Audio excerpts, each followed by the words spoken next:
دوزخ ہے، خالدن فیہا، وہ ہمیشہ رہے گا اس میں، وغضب اللہ علیہ، اور اللہ کا غضب نازل ہوگا اس پر، ولعنہ، اور اللہ کی اس پر لعنت برسے گی، وأعد لہ، اور اللہ نے تیار کر رکھا ہے اس کے لیے عذابا عظیما، بہت بڑا عذاب۔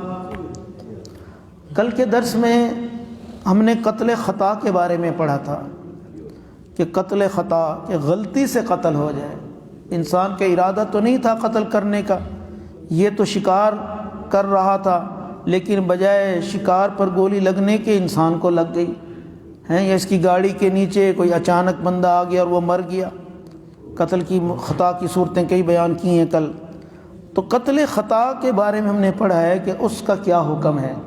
تو اس میں یہ تھا کہ اگر کسی مومن کو قتل کر دے تو اس میں ایک غلام آزاد کرنا ہے اور دوسرا مالی دیت دینی پڑتی ہے، وَدِيَةٌ مُسَلَّمَةٌ إِلَىٰ أَهْلِهِ، مالی بدلہ بھی دینا پڑے گا، اور وہ 100 اونٹ ہوں گے یا 1000 دینار ہوں گے یا 10,000 درہم ہوں گے یا 100 اونٹوں کے برابر روپیہ اور پیسے کی قیمت ادا کرنی پڑے گی۔ یہ کل ہم ساری تفصیل پڑھ چکے ہیں۔ اسی طریقے سے یہ بھی کل ہم نے پڑھا ہے قتل خطا میں کہ اگر کوئی ذمی قوم کے اندر بندہ رہتا ہے لیکن وہ مومن تھا، قتل ہو گیا تو اس کی دیت بھی دینی پڑے گی اور وہاں بھی غلام آزاد کرنا پڑے گا۔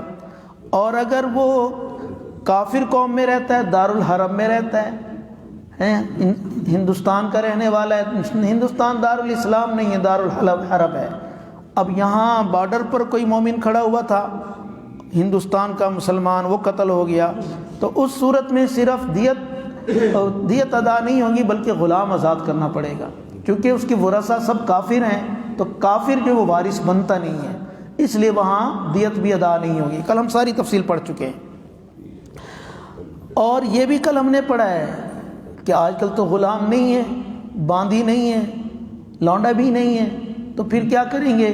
تو اس کے بارے میں بھی قرآن نے بتایا، فَصِيَامُ شَهْرَيْنِ مُتَتَابِعَيْنِ، 2 مہینے لگاتار مسلسل روزے رکھنے پڑیں گے۔ اگر درمیان میں ایک دن بھی روزہ چھوٹ گیا تو اس کو نئے سرے سے روزے رکھنے پڑیں گے۔ ایک آدمی نے 58 روزے رکھ لیے اور ایک روزہ درمیان میں چھوٹ گیا، کسی بیماری سے چھوٹ گیا یا ویسے ہی چھوڑ دیا، اب دوبارہ یہ روزے رکھنا، باقی 2 رکھنا چاہتے تو 2 نہیں رکھے گا بلکہ نئے سرے سے پھر 60 روزے مکمل کرے گا۔ یہ کل ساری تفسیر ہم نے پڑھی۔ آج جو ہم نے آیت پڑھی ہے، اس آیت میں اللہ تعالیٰ نے قتل متعمد کے بارے میں بتایا ہے کہ جان بوجھ کر قتل کرنا، ارادتاً جس کو کہتے ہیں، ایک آدمی ارادے سے قتل کرتا ہے، پروگرام بناتے ہیں میں نے فلاں کو قتل کرنا ہے، تو یہ جان بوجھ کر قتل کرنا، اس کی سزا اللہ تعالیٰ نے آج بیان کی ہے۔ اس کے بارے میں اللہ تعالیٰ فرما رہے ہیں، وَمَن يَقْتُلْ مُؤْمِنًا مُتَعَمِّدًا، جو شخص قتل کرے کسی مومن آدمی کو، متعمدًا دیدہ دانستہ، جان بوجھ کر، ارادتاً، فَجَزَاؤُهُ جہنم، پس اس کی سزا، اس کا بدلہ دوزخ ہے، خالداً فیہا، اور وہ ہمیشہ رہے گا اس دوزخ میں، وغضب اللہ علیہ، اور اللہ تعالیٰ کا غضب ہوگا اس پر، ولعنہ، اور اس پر اللہ تعالیٰ کی لعنت ہوگی، وأعد له عذابا عظیما، اور اللہ نے اس کے لیے تیار کر رکھا ہے بہت بڑا عذاب۔ اندازہ لگائیں کتنی بڑی سزا ہے، لعنت بھی ہے، اللہ کا غضب بھی ہے، دوزخ بھی ہے، اور پھر اس کے علاوہ اللہ فرما رہے ہیں کہ ہم نے اس کے لیے بہت بڑا عذاب تیار کر، یعنی دوزخ میں، جہنم میں جانے کے باوجود، جہنم کی آگ میں جلنے کے باوجود بھی اس کو کئی طرح کے عذاب دوزخ میں دیے جائیں گے۔ کتنی بڑی سخت سزا ہے۔ لیکن اس سزا کا یہ معنی نہیں کسی نے جان بوجھ کر قتل کر دیا تو اب دنیا میں کچھ نہیں دینا پڑے گا، وہ ہم دوسرے پارے میں پڑھ چکے ہیں، کتب علیکم القصاص فی القتلى، اللہ تعالیٰ نے تمہارے اوپر قصاص کو فرض قرار دے دیا ہے مقتولین کے بارے میں، کہ اگر کوئی جان بوجھ کر قتل کرے گا تو اس سے قصاص لیا جائے گا۔ پیچھے ہم نے یہ بھی پڑھا ہے، وَلَكُمْ فِي الْقِصَاصِ حَيَاةٌ يَا أُولِي الْأَلْبَابِ، اے انسانوں تمہارے لیے قصاص میں اللہ نے زندگی رکھی ہے، یا اولی الالباب، اے عقل والو، یہ جو ہم نے قصاص کا نظام بنایا ہے حقیقت میں یہ زندگی کا نظام ہے۔ ظاہر ہے اگر کسی قاتل کو اس طرح سزا دی جائے اور قاتل کو قتل کر دیا جائے تو دنیا سے جرائم ختم ہو جائیں گے، آج تو قاتل دن دناتا پھرتا ہے اور جو بیچارہ غیر مجرم ہوتا ہے وہ پھنس جاتا ہے۔ تو اسی لیے یہ قتل عام ہے کہ آج قاتل کو سزا نہیں دی جا رہی۔ ہمارے پاکستان میں بھی ہماری اسلامی حکومت ہے، لیکن انہوں نے تعزیرات کے نام سے ایک قانون بنا دیا، قصاص کا قانون نہیں بنایا، اس لیے قاتل جو ہے وہ دن دناتا پھرتا ہے۔ چند مہینوں کے بعد اس کی جو ہے ضمانت ہو جاتی ہے، وہ باہر آ جاتا ہے، وہ پیسہ خرچ کرتا ہے اور اپنے مقدمے کو جو ہے سچا ثابت کر لیتا ہے اور فارغ ہو جاتا ہے۔ تو قرآن کیا کہہ رہا ہے؟ نہیں، قصاص ہوگا۔ یہاں تک کہا ان النفس بالنفس والعین بالعین، کہ اگر کسی نے کسی کی جان کو قتل کیا اس کے بدلے میں جان کو قتل کیا جائے گا۔ والعین بالعین، کسی نے کسی آنکھ کو پھوڑا ہے تو اس کے بدلے آنکھ ہی نکالی جائے گی۔ والانف بالانف، کسی نے کسی کی ناک کاٹی ہے تو اس کے بدلے میں ناک ہی کاٹی جائے گی۔ والاذن بالاذن، اور اگر کسی نے کسی کا کان کاٹ دیا تو اس کے بدلے میں اس کا کان ہی کاٹا جائے گا۔ والسن بالسن، اگر کسی نے کسی کا دانت توڑا ہے تو اس کے بدلے میں اس کا دانت ہی توڑا جائے گا۔ والجروح قصاص، اگر کسی کو زخم پہنچایا تو اس کا بھی بدلہ دینا پڑے گا۔ تو اندازہ لگائیں، قرآن نے تو ایک ایک بات کو بڑی وضاحت کے ساتھ بیان کر دیا ہے۔ تو یہاں بھی اللہ تعالیٰ فرما رہے ہیں کہ جو جان بوجھ کر دیدہ دانستہ قتل کرے گا اس کی سزا دنیا میں تو ہے ہی، اگر بغیر توبہ کے مر گیا تو آخرت میں بھی بڑی سزا ہے۔ یہ اتنی بڑی سزا کیوں رکھی ہے؟ اس لیے کہ حقوق العباد میں قتل سب سے بڑا گناہ ہے۔ جیسے حقوق اللہ میں شرک سب سے بڑا گناہ ہے، ایسے حقوق العباد میں یہ قتل جو ہے یہ سب سے بڑا گناہ ہے۔ اس سے بڑا گناہ ہے ہی نہیں کوئی حقوق العباد میں۔ اس لیے حضور صلی اللہ علیہ وسلم سے جب پوچھا گیا اکبر الکبائر، اے اللہ کے نبی بڑے گناہوں میں سب سے بڑے گناہ کون سے ہیں؟ تو اس میں آپ صلی اللہ علیہ وسلم نے فرمایا اللہ تعالیٰ کی ذات کے ساتھ شرک کرنا، الاشراک باللہ، اللہ کی ذات میں شریک ٹھہرانا، اللہ کی صفات میں شریک ٹھہرانا، اللہ کے افعال میں شریک ٹھہرانا، یہ سب سے بڑا گناہ ہے۔ اور اسی طرح قتل کرنا یہ بھی سب سے بڑا گناہ ہے۔ بلکہ ایک حدیث پاک میں آتا ہے شرک تو اللہ تعالیٰ کو کسی حال میں بھی پسند نہیں ہے، اور اسی لیے مشرک کی سزائی جہنم ہے اور مشرک کی معافی بھی نہیں ہے۔ لیکن آج انسان لا علمی کی وجہ سے شرک کا ارتکاب کرتا ہے اور اس کو پتہ ہی نہیں ہوتا۔ حضور صلی اللہ علیہ وسلم سے ایک شخص سے کسی کام کے متعلق سوال کیا کہ وہ کام ہوا یا نہیں۔ حضور نے پوچھا اس سے کہ بتاؤ وہ کام ہوا یا نہیں، تو اس نے جواب میں یہ الفاظ کہے ما شاء اللہ و شئت، اس نے کہا اگر اللہ چاہے گا اور آپ چاہیں گے تو کام ہو جائے گا، اگر اللہ نہیں چاہے گا اور آپ نہیں چاہیں گے تو نہیں ہوگا۔ اور ایک روایت میں یہ ہے کہ اس نے یہ الفاظ کہے ما شاء اللہ و ما شاء محمد صلی اللہ علیہ وسلم، اس نے کہا جو اللہ چاہیں گے یا محمد صلی اللہ علیہ وسلم چاہیں گے تو میرا کام ہو جائے گا، اگر وہ نہیں چاہیں گے تو نہیں ہوگا۔ تو حضور صلی اللہ علیہ وسلم نے فرمایا اجعلتنی للہ ندا، کیا تو نے مجھے اللہ کا شریک ٹھہرا لیا ہے؟ تو جو کہہ رہا ہے کہ اللہ چاہے گا اور محمد چاہیں گے تو میرا کام ہوگا، تو یہ جملہ یہ شرکیہ جملہ ہے۔ اللہ کے نبی نے ان کو تنبیہ فرمائی اور فرمایا کیا تو مجھے اللہ کے ساتھ شریک ٹھہرا رہا ہے؟ تو نے مجھے خدا کا شریک بنا لیا ہے، اجعلتنی للہ ندا۔ پھر آپ نے اس کو فرمایا بل قل ما شاء اللہ وحدہ، تو یوں کہے کہ جو اللہ اکیلا چاہے گا وہ ہوگا، میرا تذکرہ نہ کر، میرا نام نہ لے کہ جو میں چاہوں گا، اگر تو مجھے بھی اس میں شامل کرے گا اللہ کی مشیت میں اور ارادے میں تو یہ بھی شرک ہو جائے گا۔ تو آج لوگ تو لا علمی کی وجہ سے اس قسم کے بڑے جملے کہہ دیتے ہیں، کہتے ہیں اللہ اور اس کے رسول کا حکم ہوگا تو میرا کام ہو جائے گا۔ عموماً لوگ یہ جملہ بول دیتے ہیں اللہ اور اس کے رسول چاہیں گے تو میرا کام ہو جائے گا، یا اس طرح کہہ دیتے ہیں اللہ اور اس کے رسول کے حکم سے میں مقدمے سے بری ہو جاؤں گا، یا اللہ اور اس کے رسول کے حکم سے جو ہے میری نوکری لگ جائے گی، میں امتحان میں پاس ہو جاؤں گا۔ تو اللہ کے ساتھ اللہ کے رسول کو شریک ٹھہرانا یا اللہ کی مشیت میں شریک ٹھہرانا ہے، یا اللہ اور اس کے رسول کا حکم ہوگا تو مجھے میری تجارت میں نفع ہو جائے گا، یہ سارے شرکیہ جملے ہیں۔ ان الفاظ کی وجہ سے انسان مشرک بن جاتا ہے اور مشرک کی سزا ہمیشہ ہمیشہ کے لیے جہنم ہے۔ اس لیے اللہ کے رسول صلی اللہ علیہ وسلم کو اللہ کے کسی حکم میں شریک ٹھہرا لینا یہ شرکیہ جملہ، اس سے بچنا چاہیے۔ جتنے بھی تکوینی کام ہیں اس میں کسی کو ہم شریک نہیں ٹھہرا سکتے۔ اس صحابی نے بھی تو یہی کہا تھا نا ما شاء اللہ و شئت، یا ما شاء اللہ و ما شاء محمد، اس نے یہ تو نہیں کہا تھا کہ اللہ نے مجھے پیدا کیا ہے اور آپ نے بھی پیدا کیا ہے، اس نے یہ تو نہیں کہا تھا کہ اللہ بھی خالق ہے اور آپ بھی خالق ہیں، اس نے یہ تو نہیں کہا تھا کہ جو اللہ کو منظور ہوگا آپ کو منظور ہوگا، نہیں، اس نے کہا جو اللہ چاہیں گے اور جو آپ چاہیں گے۔ تو دیکھو اس اللہ کے نبی نے اس کو بھی یہ فرمایا کہ تم نے اللہ کی مشیت میں، اللہ کے ارادے میں مجھے شریک ٹھہرا لیا ہے، تو لہٰذا تم مشرک ہو گئے ہو۔ یہ شرکیہ جملہ تم نے بولا ہے، ایسے نہ کہو بلکہ کہو ما شاء اللہ وحدہ، ہاں جو اللہ اکیلا چاہیں گے وہ ہوگا۔ تو یہ شرکیہ جملے انسان آج مسلمان بول جاتا ہے اور اس کو پتہ ہی نہیں ہوتا، لا علمی کی وجہ سے ایسے کلمات انسان بول دیتا ہے اور وہ اللہ کی نظر میں مشرک بن جاتا ہے۔ اس لیے ایسے الفاظ نہیں کہنے چاہیے۔ ہاں جو شرعی احکام ہیں اس کے بارے میں ہم کہہ سکتے ہیں کہ جیسے اللہ اور اس کے رسول کا حکم ہے نماز پڑھو، اللہ اور رسول اللہ کا حکم ہے روزہ رکھو، اللہ اور رسول کا حکم ہے زکوٰۃ ادا کرو، اللہ اور رسول کا حکم ہے کہ صاحب استطاعت پر حج فرض ہے۔ تو یہ جو شرعی احکامات ہیں جو اللہ نے بھی بیان کیے، اللہ کے نبی نے اس کی تفصیل بتائی ہمیں، اس میں تو ہم اللہ کے رسول کو شریک کر سکتے ہیں، لیکن تکوینی امور میں ہم بالکل شریک نہیں ٹھہرا سکتے۔ تو اس لیے انسان کو ایسے جملے سے پرہیز کرنا چاہیے۔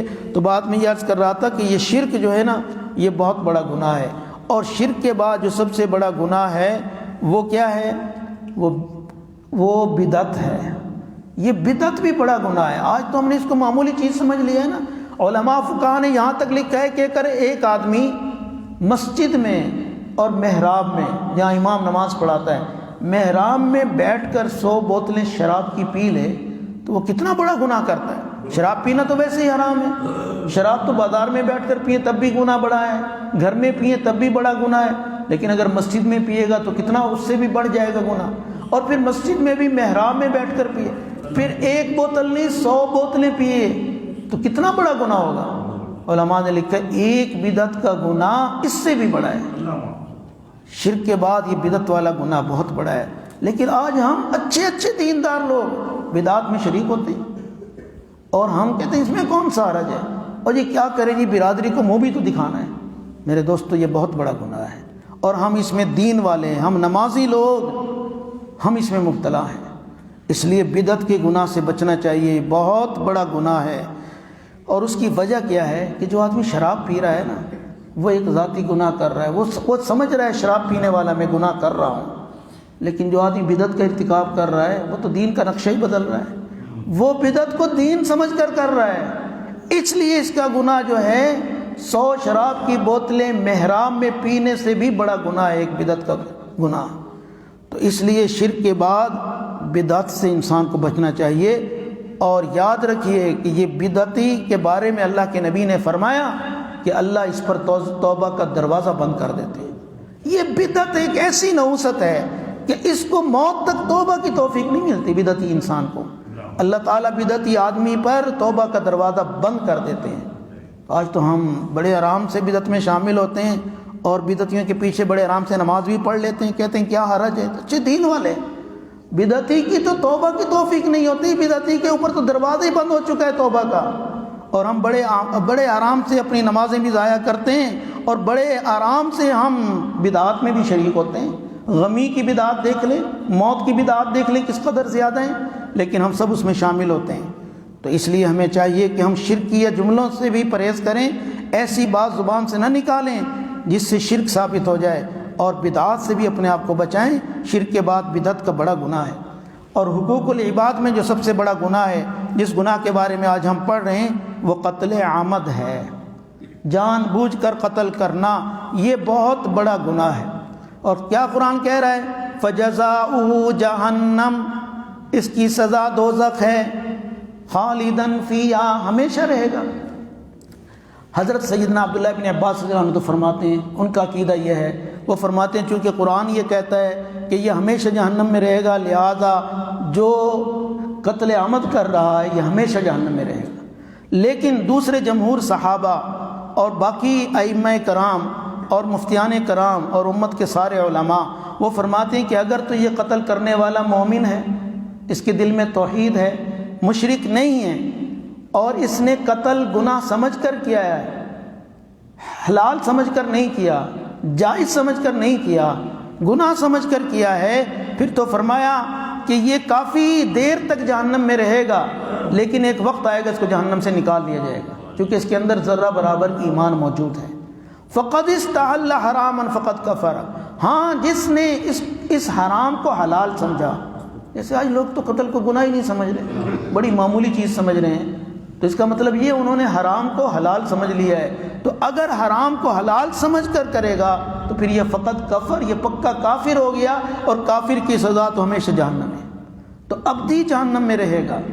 امام راضی رحمہ اللہ فرماتے ہیں یہاں جو اللہ تعالیٰ نے فرمایا کہ اللہ تعالیٰ اس کو ہمیشہ جہنم میں رکھیں گے، وہ فرماتے ہیں اگر مومن آدمی ہے تو وہ ہمیشہ جہنم میں نہیں رہے گا، یہاں مراد طویل مدت، کہ لمبی عمر تک اس کو جہنم میں رہنا پڑے گا ایمان کے باوجود، لیکن ایمان کی وجہ سے اللہ تعالیٰ اس کو ایک نہ ایک دن دوزخ سے نکال لیں گے۔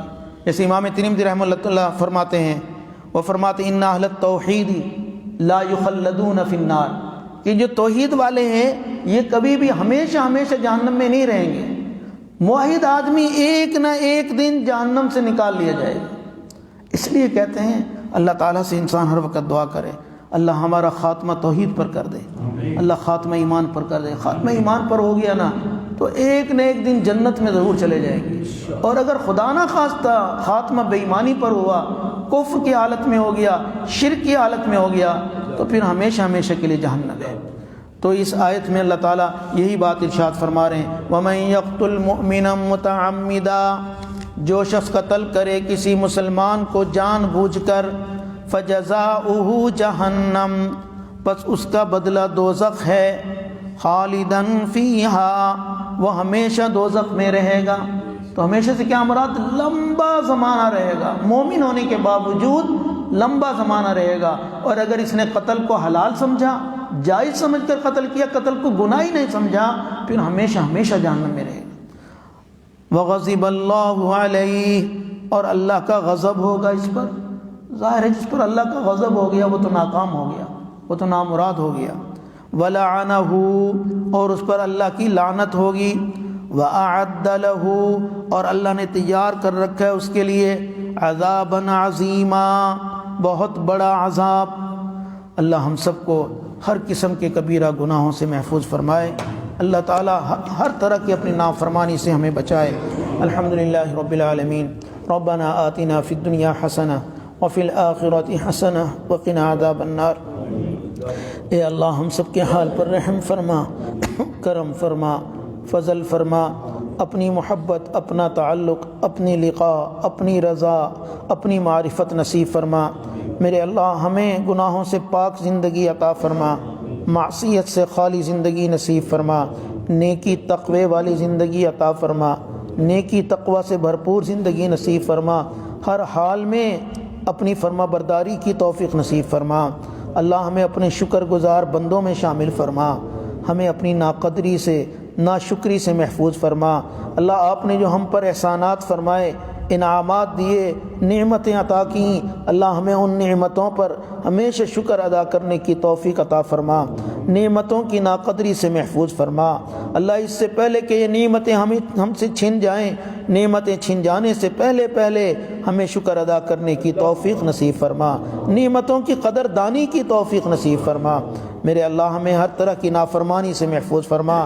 جو کبیرہ گناہوں کے بارے میں ہم پڑھ رہے ہیں، اللہ ان کبائر سے ہم سب کی حفاظت فرما، ہماری نسلوں کی حفاظت فرما، ہماری اولاد کی حفاظت فرما، بالخصوص شرک کے گناہ سے ہمیں بچا، کفر کے گناہ سے ہماری حفاظت فرما، اللہ بدعات کے گناہ سے ہم سب کو محفوظ فرما۔ اللہ ہمیں اپنے محبوب کی سنت والی زندگی اپنانے کی توفیق نصیب فرما، سر کے بالوں سے لے کر پاؤں کے ناخنوں تک اللہ ہمیں اپنے جسموں کو نبی علیہ الصلوۃ والسلام کی سنتوں سے سجانے کی توفیق عطا فرما، ہمارے باطن کو اپنی معرفت کے نور سے منور فرما، ہمارے باطن کو قرآن کے نور سے منور فرما، ہمارے باطن کو اسلام کے نور سے منور فرما، ہمارے باطن کو ایمان کے نور سے منور فرما۔ اللہ ہمیں اس قرآن کی برکت سے، اللہ ہمیں قرآن کی تلاوت کی توفیق نصیب فرما، اس درس قرآن کی برکت سے اللہ ہمیں تلاوت کی چاشنی نصیب فرما، تلاوت کی حلاوت نصیب فرما، تلاوت کی مٹھاس عطا فرما، قرآن پاک کی تلاوت کی لذت نصیب فرما۔ میرے مولا کریم ہمیں نمازوں کی حضوری عطا فرما، نمازوں کا خشوع نصیب فرما۔ اس سے پہلے کہ ہماری نماز جنازہ پڑھی جائے اللہ، اس سے پہلے اللہ ہمیں نمازوں کی پابندی نصیب فرما، نمازوں کا خشوع عطا فرما، نمازوں کی حضوری نصیب فرما اللہ۔ اس سے پہلے کہ لوگ ہمیں غسل دیں، ہمیں غسل توبہ کی توفیق نصیب فرما اللہ۔ اس سے پہلے کہ لوگ ہمیں کفن پہنائیں اللہ، ہمیں تقوی کی پوشاک پہننے کی توفیق نصیب فرما اللہ۔ اس سے پہلے کہ لوگ ہماری آنکھیں بند کریں اللہ، ہماری من کی آنکھیں کھول دیجئے، ہمیں بصیرت عطا فرما دیجئے اللہ۔ اس سے پہلے کہ القیامت کے دن آپ کے سامنے پیشی ہو اللہ، ہمیں اپنی بارگاہ میں شرف قبولیت عطا فرما اللہ، اپنے قبولیت والے اعمال کی توفیق نصیب فرما۔ ہم سب کا خاتمہ بالخیر فرما، خاتمہ بالایمان فرما اللہ، خاتمہ ایمان پر فرما، خاتمہ بالخیر فرما میرے مولا کریم۔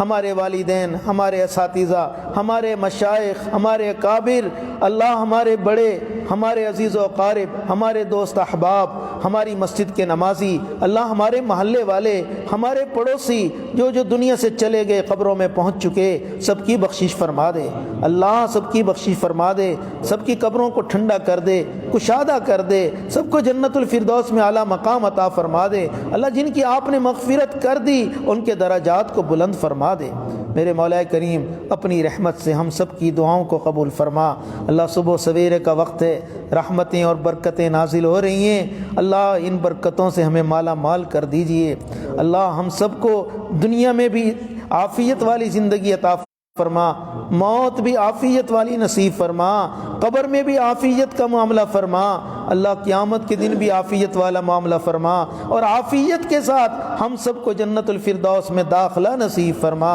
ربنا تقبل منا انک انت السمیع العلیم وارنا مناسکنا وتب علینا انک انت التواب الرحیم۔ صلی اللہ علی النبی الکریم برحمتک یا ارحم الراحمین۔